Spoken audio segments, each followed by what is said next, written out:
ಪ್ರೀತಿಯ ಆತ್ಮೀಯ ಬಂಧುಗಳೇ, ಹೇಗಿದ್ದೀರಾ? ಇವತ್ತು ತಿಂಡಿಗೆ ಇಡ್ಲಿ ಮಾಡೋಕ್ಕೆ ರೆಡಿ ಮಾಡ್ಕೊಂಡಿದ್ದೆ. ಅದರ ಜೊತೆ ಇಡ್ಲಿಗೆ ಇನ್ನೇನು ಮಾಡೋದು? ಸಾಂಬಾರು ಮಾಡಿದ್ರೆ ನನ್ನ ಮಗನಿಗೆ ಇಷ್ಟ ಆಗಲ್ಲ, ಚಟ್ನಿ ಬೇಕು ಅಂತಾನೆ. ಅದ್ರ ಜೊತೆ ಅವನಿಗೆ ಸೈಡಿಗೆ ಪಾಯಸ ಇರಲೇಬೇಕು ಇಡ್ಲಿಗೆ.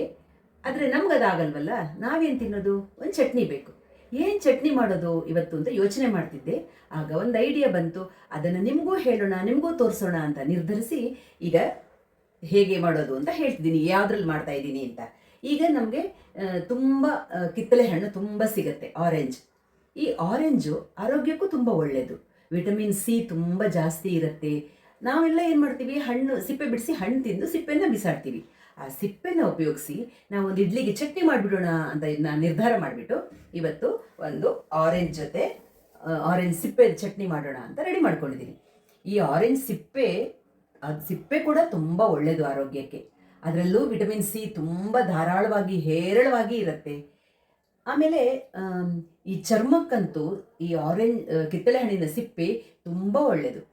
ನಮ್ಗೆ ಗೊತ್ತಿರೋರೊಬ್ಬರು ಮುಖದಲ್ಲಿ ತುಂಬ ಬಂಗು ಅಂತಾರೆ, ಇಲ್ಲಿ ಒಂದು 40 ವರ್ಷ ಆಗ್ತಾ ಬರುವಾಗ ಇಲ್ಲಿ ಫುಲ್ಲು ಒಂಥರ ಬ್ರೌನ್ ಥರ ಆಗತ್ತೆ, ಆ ಥರ ಆಗಿತ್ತು. ಆಗ ಅವ್ರು ನನಗೆ ಹೇಳಿದ್ರು, ಅವರು ಕಿತ್ತಳೆ ಹಣ್ಣಿನ ಸಿಪ್ಪೆಯನ್ನು ಒಣಗಿಸಿ ಪುಡಿ ಮಾಡಿ ಇಟ್ಕೊಂಡು ಅದನ್ನು ದಿನ ಹಾಲಲ್ಲಿ ಇಲ್ಲ ಜೇನಲ್ಲಿ ಅದನ್ನು ಮಿಕ್ಸ್ ಮಾಡಿಕೊಂಡು ಸೇರಿಸಿ ಮುಖಕ್ಕೆ ಹಚ್ಕೊಂಡಾಗ ಅವರದ್ದು ಬಂಗು ಎಲ್ಲ ಕಡಿಮೆ ಆಯಿತು, ಆ ಕಲೆ ಫುಲ್ಲು ಕಲೆ ಆಗಿರೋದು ಫುಲ್ ವಾಸಿ ಆಯಿತು ಅಂತ. ಇರುತ್ತೆ ತುಂಬ ವಿಧವಾದ ನಮಗೆ ಅದರಲ್ಲಿ ಉಪಯೋಗ ಇರುತ್ತೆ. ಈ ಕಿತ್ತಳೆ ಹಣ್ಣಿನ ಸಿಪ್ಪೆ ನಿಮಗೆ ಹೃದಯದ ಆರೋಗ್ಯನ ಕಾಪಾಡುತ್ತೆ. ಅದ್ರ ಜೊತೆ ಕ್ಯಾನ್ಸರ್ನ ಉತ್ಪತ್ತಿ ಮಾಡುವಂತಹ ಸೆಲ್ ಇರುತ್ತಲ್ಲ, ಅವುಗಳನ್ನು ನಿಮಗೆ ಅದು ತುಂಬ ಪ್ರಮಾಣದಲ್ಲಿ ಕಡಿಮೆ ಮಾಡುತ್ತೆ. ಅಂದರೆ ನಿಮ್ಗೆ ತುಂಬ ಒಳ್ಳೆಯದು, ಕ್ಯಾನ್ಸರನ್ನು ಗುಣ ಮಾಡೋ ಶಕ್ತಿ ಈ ಆರೆಂಜ್ ಸಿಪ್ಪೆಯಲ್ಲಿದೆಯಂತೆ. ಹಾಗಿರುವಾಗ ನಾವು ಅದನ್ನು ಸ್ವಲ್ಪ ಮಟ್ಟಿಗೆ ದಿನನಿತ್ಯದ ಅಡುಗೆಯಲ್ಲಿ ಉಪಯೋಗಿಸ್ಕೊಂಡ್ರೆ ನಮಗೂ ಆರೋಗ್ಯಕ್ಕೂ ಉಪಯೋಗ ಆಗುತ್ತೆ ಅಂತ ನಾನು ಮಾಡ್ತಾ ಇದ್ದೀನಿ. ನಾನು ಒಂದು ಕಿತ್ತಳೆ ಹಣ್ಣಿನ ಸಿಪ್ಪೆಯನ್ನು ತಗೊಂಡಿದ್ದೀನಿ. ಈಗ ಮೊದಲಿಗೆ ಅದಕ್ಕೆ ಏನೇನು ಸಾಮಾನು ಬೇಕು ಅಂತ ನೋಡ್ಕೊಳ್ಳೋಣ. ನಾನು 2 ಚಮಚ ಕಡಲೆಬೇಳೆ ತಗೊಂಡಿದ್ದೀನಿ. 1.5 ಚಮಚ ಉದ್ದಿನಬೇಳೆ ತಗೊಂಡಿದ್ದೀನಿ. ಹಾಗೆ ಬ್ಯಾಡಗಿ ಮೆಣಸಿನ್ಕಾಯಿ ಒಂದು 4. ನಿಮಗೆ ಹಸಿಮೆಣಸಿನ್ಕಾಯಿ ಹಾಕಿನೂ ಮಾಡ್ಕೋಬೋದು ನೀವು, ಆದರೆ ನಾನು ಬ್ಯಾಡಗಿ ಮೆಣಸು ಹಾಕಿ ಮಾಡ್ತಾಯಿದ್ದೀನಿ. ಕಾಯಿ ತುರಿ, 1 ದೊಡ್ಡ ಚಮಚ ಬೆಲ್ಲ, ಯಾಕಂದರೆ ಸ್ವಲ್ಪ ಅದು ಕಹಿ ಅಂಶ ಇರುತ್ತಲ್ಲ ಅದರಲ್ಲಿ ಸಿಪ್ಪೆಯಲ್ಲಿ, ಅದಕ್ಕೆ. ಆಮೇಲೆ ಹುಣಸೆ ಹಣ್ಣು. ಇಷ್ಟು ಸಾಮಾನು ತಗೊಂಡಿದ್ದೀನಿ. ಜೊತೆಯಲ್ಲಿ ಆರೆಂಜ್ ಸಿಪ್ಪೆ.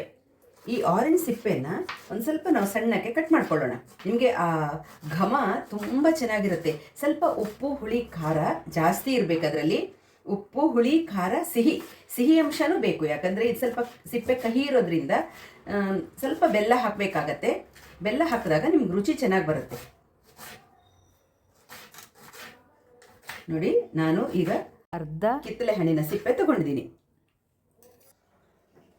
ಈಗ ಮೊದಲಿಗೆ ಗ್ಯಾಸ್ ಹಚ್ಚಿ ನಾವು ಕಡಲೆಬೇಳೆ ತಗೊಂಡಿದ್ದೀವಲ್ಲ, ಆ ಕಡಲೆಬೇಳೆನ ಹಾಕಿ ಒಂದು 1/4 ಚಮಚ ಎಣ್ಣೆ ಹಾಕಿ ಅದನ್ನು ಒಂದು ಸ್ವಲ್ಪ ಹುರ್ಕೊಳ್ಳೋಣ. ಕಡಲೆಬೇಳೆ ಒಂಚೂರು ಬಿಸಿ ಆದ ತಕ್ಷಣ ಉದ್ದಿನಬೇಳೆ ಹಾಕ್ಕೊಳ್ತಾ ಇದ್ದೀನಿ.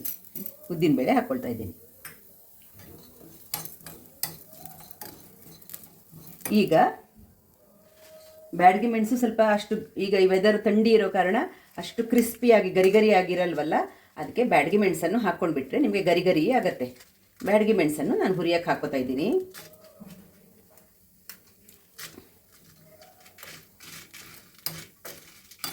ಹಾಕ್ಬಿಟ್ಟು ಕಡಲೆಬೇಳೆ, ಉದ್ದಿನಬೇಳೆ, ಬ್ಯಾಡಗಿ ಮೆಣಸು ಒಂದು ಸ್ವಲ್ಪ ಹೊಂಬಣ್ಣ ಬರೋ ತನಕ ಹುರ್ಕೊಳ್ಳೋಣ.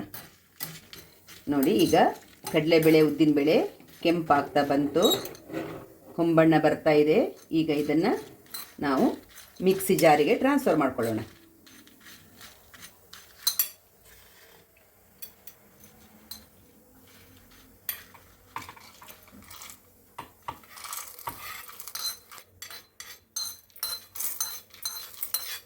ನಾವು ಮಿಕ್ಸಿ ಜಾರಿಗೆ ಟ್ರಾನ್ಸ್ಫರ್ ಮಾಡಿಕೊಂಡು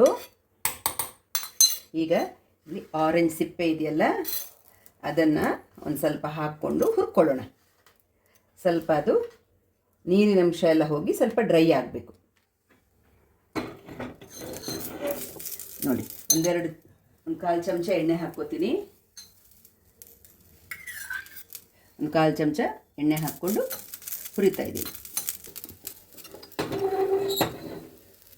ನೋಡಿ, ಆರೆಂಜ್ ಸಿಪ್ಪೆ ಸ್ವಲ್ಪ ಹೊತ್ತು ಹುರ್ಕೋಬೇಕು.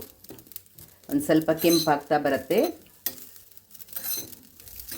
ಅದರ ಆ ಘಮ ಇದೆಯಲ್ಲ ತುಂಬ ಚೆನ್ನಾಗಿರುತ್ತೆ.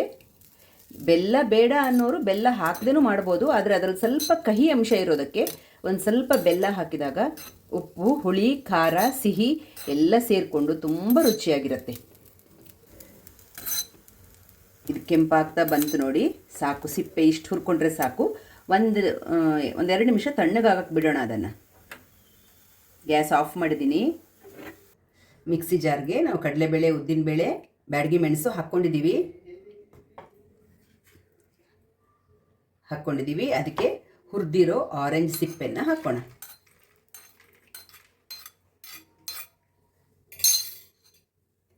ಈಗ ಅದಕ್ಕೆ ತೆಂಗಿನಕಾಯಿ ತುರಿ,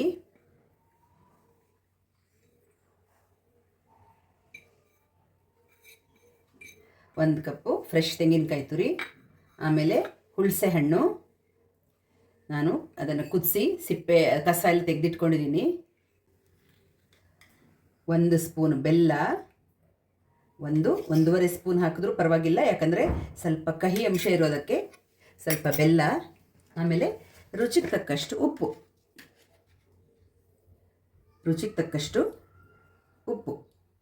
ಇಷ್ಟು ಹಾಕಿ ಮಿಕ್ಸಿನಲ್ಲಿ ರುಬ್ಕೊಂಡು ನೀವು ಯಾವುದ್ರ ಜೊತೆನೂ ತಿನ್ಬೋದು. ತುಂಬ ರುಚಿಯಾಗಿರುತ್ತೆ.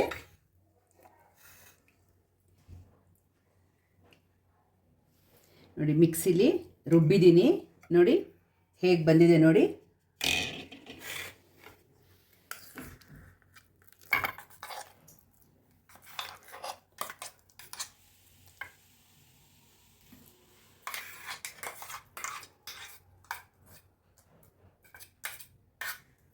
ಸ್ವಲ್ಪ ಗಟ್ಟಿ ಇದೆ. ನೀವು ಒಂಚೂರು ನೀರು ಹಾಕ್ಕೊಂಡು ಅದಕ್ಕೆ ನಿಮ್ಗೆ ಎಷ್ಟು ಗಟ್ಟಿ ಬೇಕು, ಎಷ್ಟು ನೀರು ಬೇಕು ಆ ಥರ ಮಾಡ್ಕೋಬೋದು. ನಾನು ಸ್ವಲ್ಪ ನೀರು ಹಾಕಿ ಮಿಕ್ಸ್ ಮಾಡ್ತಾ ಇದ್ದೀನಿ. ಈಗ ಒಂಚೂರು ಒಗ್ಗರಣೆ ಮಾಡಿಬಿಡ್ತೀನಿ. ಒಂಚೂರು ಕೊಬ್ಬರಿ ಎಣ್ಣೆ ಹಾಕಿದ್ದೀನಿ, ಅದಕ್ಕೆ ಉದ್ದಿನಬೇಳೆ ಹಾಕಿದ್ದೀನಿ, ಸಾಸಿವೆ ಹಾಕ್ತಾಯಿದ್ದೀನಿ. ಇನ್ನೇನು ಹಾಕೋದು ಬೇಡ, ಹಿಂಗೆಲ್ಲ ಹಾಕೋದು ಬೇಡ. ಏನು ಆರೆಂಜ್ ಸಿಪ್ಪೆಯ ವಾಸನೆಯಲ್ಲಿ ಇಂಗುದು ಗೊತ್ತಾಗಲ್ಲ ವಾಸನೆ. ಆಫ್ ಮಾಡಿದ್ದೀನಿ. ಈಗ ಚಟ್ನಿಗೆ ಒಗ್ಗರಣೆ ಹಾಕ್ತಾಯಿದ್ದೀನಿ. ನೋಡಿ, ರುಚಿಯಾದ ಬೇಗ ಆಗುವಂತಹ ನಿಮಗೆ ಚಟ್ನಿ ನೋಡಿ, ಆರೆಂಜ್ ಸಿಪ್ಪೆಯ ಚಟ್ನಿ ರೆಡಿಯಾಗಿದೆ.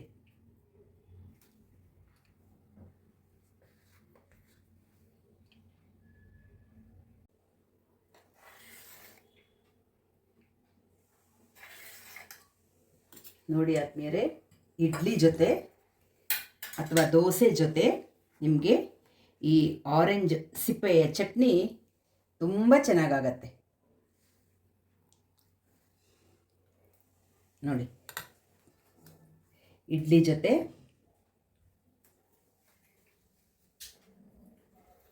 ಈ ಆರೆಂಜ್ ಸಿಪ್ಪೆಯ ಚಟ್ನಿ ತುಂಬ ಚೆನ್ನಾಗಾಗತ್ತೆ. ದೋಸೆ ಜೊತೆ, ಚಪಾತಿ ಜೊತೆ, ಅನ್ನಕ್ಕೂ ಚೆನ್ನಾಗಿರುತ್ತೆ. ಅದರಲ್ಲೂ ಮೊಸರನ್ನಕ್ಕಂತೂ ತುಂಬ ಚೆನ್ನಾಗಿರುತ್ತೆ. ನೀವು ಉಪ್ಪಿನಕಾಯಿ ಥರ ಸೈಡಲ್ಲಿ ಹಾಕ್ಕೊಂಡು ಊಟ ಮಾಡಿದ್ರೆ ಮೊಸರನ್ನಕ್ಕೆ ತುಂಬ ಚೆನ್ನಾಗಿರುತ್ತೆ.